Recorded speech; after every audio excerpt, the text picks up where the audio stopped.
Shalom Bapak Ibu Saudaraku yang dikasihi oleh Tuhan. Selamat pagi. Selamat kita bertemu kembali di dalam kasih Tuhan.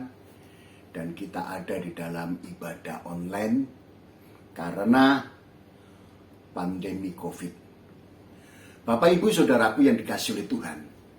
Bicara tentang kematian. Kematian adalah satu peristiwa yang wajar atau yang normal karena dialami oleh semua makhluk hidup. Siap atau tidak siap seseorang menghadapi kematian. Kematian tetaplah menjadi sebuah peristiwa yang menakutkan atau mengerikan. Pandemi COVID yang masih berlangsung menjadi ancaman bagi kelangsungan hidup umat manusia di muka bumi ini. Pagi hari ini, firman Tuhan mengambil tema dalam bayang-bayang maut, yang terambil di dalam 2 Raja-Raja pasal 20 ayat 1 sampai dengan ayatnya yang ke-11. Demikian bunyi firman Tuhan, saya akan membacakannya. Pada hari-hari itu, Hizkia jatuh sakit dan hampir mati. Lalu datanglah Nabi Yesaya bin Amos dan berkata kepadanya, "Beginilah firman Tuhan, sampaikanlah pesan terakhir kepada keluargamu, sebab engkau akan mati, tidak akan sembuh lagi." Lalu Hizkia memalingkan mukanya ke arah dinding, dan ia berdoa kepada Tuhan, "Ah Tuhan, ingatlah kiranya bahwa aku telah hidup di hadapanmu dengan setia dan dengan tulus hati, dan bahwa aku telah melakukan apa yang baik di matamu." Kemudian menangislah Hizkia dengan sangat. Tetapi Yesaya belum keluar dari pelataran tengah. Tiba-tiba datanglah firman Tuhan kepadanya, "Baliklah dan katakanlah kepada Hizkia, raja umatku, beginilah firman Tuhan, Allah Daud, bapak leluhurmu. Telah ku dengar doamu dan telah ku lihat air matamu. Sesungguhnya aku akan menyembuhkan engkau. Pada hari yang ketiga engkau akan pergi ke rumah Tuhan. Aku akan memperpanjang hidupmu 15 tahun lagi, dan aku melepaskan engkau dari kota ini dan dari tangan Raja Asyur. Aku akan memagari kota ini oleh karena aku dan oleh karena Daud hambaku." Kemudian berkatalah Yesaya, "Ambillah sebuah kue ara." Lalu orang mengambilnya dan ditaruhlah pada bara itu, maka sembuhlah ia. Sebelum itu Hizkia telah berkata kepada Yesaya, "Apakah yang akan menjadi tanda bahwa Tuhan akan menyembuhkan aku dan bahwa aku akan pergi ke rumah Tuhan pada hari yang ketiga?" Yesaya menjawab, "Inilah yang akan menjadi tanda bagimu dari Tuhan, bahwa Tuhan akan melakukan apa yang telah dijanjikannya. Akan memajukan bayang-bayang itu 10 tapak, atau akan mundur 10 tapak." Hizkia berkata, "Itu perkara ringan bagi bayang-bayang itu untuk memanjang 10 tapak. Sebaliknya, biarlah bayang-bayang itu mundur ke belakang 10 tapak."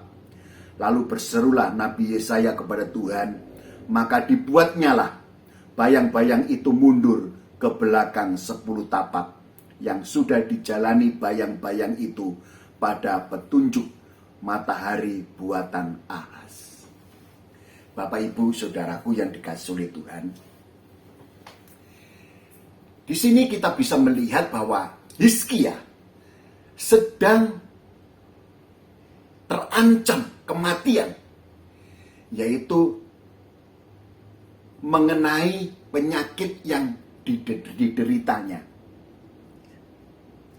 Kita tidak tahu penyakit apa yang dia alami pada saat itu. Tetapi dari cerita yang kita sudah baca bersama-sama, disimpulkan bahwa sekalipun Hizkia, Raja Hizkia, memiliki kuasa, memiliki banyak kekayaan untuk bisa mencari tabib yang terbaik, obat yang mujarab untuk bisa menyembuhkan dia dari sakit penyakitnya. Tetapi dia itu tidak dilakukan oleh dia. Tetapi firman Tuhan mengajarkan kepada kita di pagi hari ini, apa sebenarnya yang dilakukan oleh Raja Hizkia sehingga dia bisa keluar dari kemelut yang sedang ia hadapi, yaitu ada dalam bayang-bayang maut. Bapak Ibu,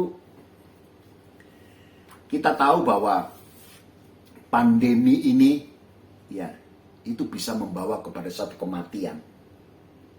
Siapa saja kita tidak tahu. Tetapi inilah yang kita tahu.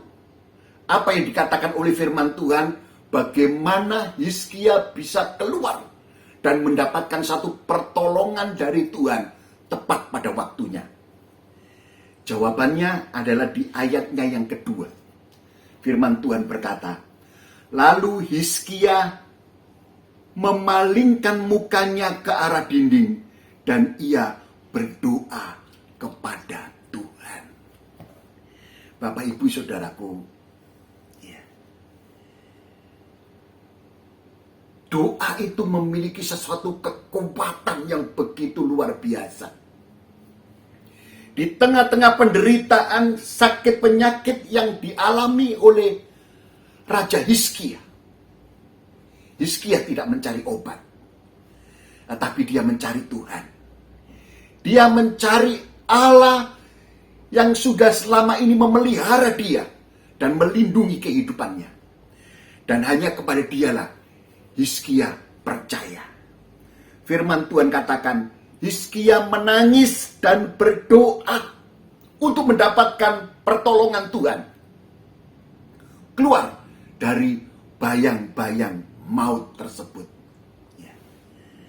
Bapak, Ibu, Saudaraku yang dikasihi oleh Tuhan, kita tahu bahwa doa adalah merupakan satu akses untuk supaya anak-anak Tuhan itu bisa datang menghampiri Tuhan. Doa adalah sebuah sarana, di mana melalui sarana itu kita bisa minta sesuatu kepada Tuhan berdasarkan kebutuhan yang kita inginkan atau kita butuhkan. Bapak Ibu, kita tahu seperti firman Tuhan yang terdapat di dalam surat Yakobus. Saya akan membacakannya untuk Bapak Ibu Saudaraku, pasal 4 ayat 17 sampai dengan ayatnya yang ke pasal 5 ayat 17 sampai dengan ayatnya yang ke-18. Firman Tuhan berbunyi demikian. Elia adalah manusia biasa sama seperti kita. Dan Elia telah sungguh-sungguh berdoa supaya hujan jangan turun. Dan hujan pun tidak turun di bumi selama 3 tahun dan 6 bulan. Lalu Elia berdoa pula dan langit menurunkan hujan dan bumi pun mengeluarkan buahnya. Ya, amin firman Tuhan. Jadi kita bisa melihat kekuatan dari doa. Ya. Tetapi bagi Hizkia, doa itu bukan hanya sekedar akses untuk menghampiri Tuhan. Bagi Hizkia, doa itu bukan hanya sekedar sarana untuk meminta sesuatu kepada Tuhan. Tetapi bagi Hizkia, doa adalah lebih daripada itu. Doa adalah merupakan satu tindakan untuk mendesak Tuhan agar Tuhan itu melakukan apa yang menjadi bagiannya. Bapak Ibu, doa itu adalah satu sarana bagi orang percaya untuk mendesak Tuhan supaya Tuhan itu berbuat sesuatu seperti yang dilakukan oleh Raja Hizkia. Dia bukan hanya sekedar memohon meminta belas kasihan Tuhan, tidak, tetapi Hizkia sudah berdoa. Dia mendesak Tuhan supaya Tuhan itu bekerja menyembuhkan dia dan memulihkan kehidupannya. Seperti yang firman Tuhan katakan, ya di dalam Ibrani pasal 4 ayatnya yang ke-16, firman Tuhan berkata, dengan penuh keberanian orang-orang percaya itu bisa menghampiri tahta kemurahan Tuhan. Ya. Bahkan 1 Yohanes pasal 3 ayat 21 mengatakan bahwa ada keberanian percaya bagi orang-orang percaya untuk mendekat kepada Tuhan. Inilah keberanian itu, yaitu kita percaya kepada Tuhan. Bapak, Ibu, saudaraku yang dikasihi oleh Tuhan, mengapa Hizkia berani mendesak Tuhan agar supaya Tuhan itu menjawab dia dan memberkati kehidupannya? Ya. Jawaban itu jelas terdapat, yaitu atas dasar bahwa kenapa Hizkia itu berani mendesak Tuhan. Jawabannya itu adalah di ayatnya yang ketiga dari 2 Raja-Raja pasal 20 ayatnya yang ketiga tadi, ya, saya akan membacakannya. Demikian firman Tuhan. Ah Tuhan, ingatlah kiranya bahwa aku telah hidup di hadapanmu dengan setia dan dengan tulus hati, bahwa aku telah melakukan apa yang baik di matamu. Kemudian menangislah Hizkia dengan sangat. Ya. Amin, firman Tuhan. Kenapa Hizkia berani mendesak Tuhan? Yaitu atas dasar yang pertama, Hizkia itu sudah hidup di hadapan Tuhan dengan setia. Dan yang kedua, Hizkia itu hidup di hadapan Tuhan dengan tulus hati. Dan yang terakhir, yang ketiga, Hizkia itu sudah melakukan apa yang baik di hadapan Tuhan. Bapak, Ibu, saudaraku yang dikasihi oleh Tuhan, kita sedang bergumul untuk menghadapi COVID-19 ini. Ya, kita ada di dalam bayang-bayang maut. Tidak ada seorang pun yang tahu. Ya, karena virus ini tidak nampak kasat mata. Tetapi jika virus itu masuk di dalam tubuh seseorang dan imun tubuh orang itu tidak kuat untuk memeranginya, maka orang itu akan jatuh sakit dan kemungkinan juga bisa akan meninggal. Bapak, Ibu, tapi apa yang diceritakan oleh firman Tuhan ini menjadi satu pelajaran yang berharga bagi kita di dalam menghadapi bayang-bayang maut karena pandemi COVID ini. Kita sebagai orang percaya harus berdiri seperti yang dimiliki iman oleh Raja Hizkia, yaitu berani mendesak Tuhan. Tentu Tuhan masih memberi kesempatan kita untuk bisa memperbaiki diri kita. Sebab kalau kita tidak hidup setia, kalau kita tidak hidup tulus hati, dan tidak melakukan apa yang baik, tentu kita tidak berani untuk datang menghampiri Tuhan. Seperti firman Tuhan tadi yang saya katakan dalam Ibrani pasal 4 ayat 16. Kita tidak berani mendekat kepada Tuhan. Bahkan kita tidak berani untuk mempercayai Dia bahwa Dia sanggup untuk mengubahkan atau memberkati kehidupan kita. Hizkia, seorang raja yang sudah hidup setia di hadapan Tuhan. Di dalam Kamus Besar Bahasa Indonesia, karangan WJS Purwodarminta, arti kata setia yang pertama itu adalah tetap atau teguh hati. Kemudian kata setia yang kedua itu artinya adalah patuh dan taat. Setia juga punya arti kata berpegang teguh. Setia itu berbicara juga tentang kawan, perasaan, sependapat, sekepentingan, bahkan solider. Artinya ikut merasakan apa yang dirasakan oleh orang lain. Itu orang yang setia. Jadi Hizkia itu betul-betul hidup setia di hadapan Tuhan. Dia tetap teguh hati, patuh, taat.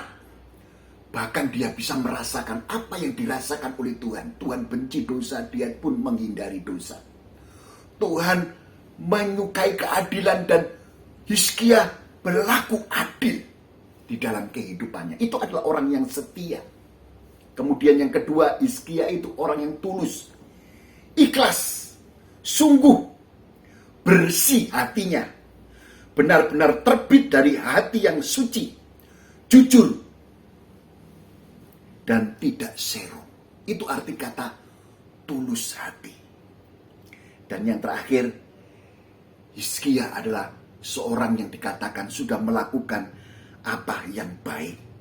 Ya. Baik di dalam Kamus Bahasa Besar Bahasa Indonesia karangan WJS Purwodarminta dikatakan baik itu elok, baik itu patut, teratur,